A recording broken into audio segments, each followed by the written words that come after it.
Kizuri kingine kuhusiana na hizi toy ni kwamba mtoto akimaliza kutengeneza, akishamaliza anabidi aziunravel na aweze kuclean up.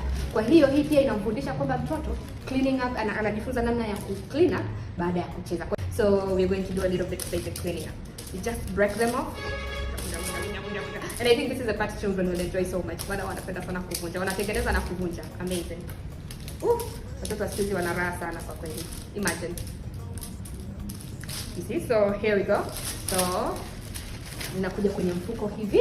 Kwa hiyo mtoto anamwaga, anachezea, akimaliza anazirodesha. Anarodesha. Niko kesha mitungi na washa na choma. Tena sijali yamewasi. Tada! Unaona mtoto hapa ameclean up, amemaliza, anafunga ziwe salama, zisidondoke, asizitupe, anaziweka salama. Kila siku anaweza akachezea huwa.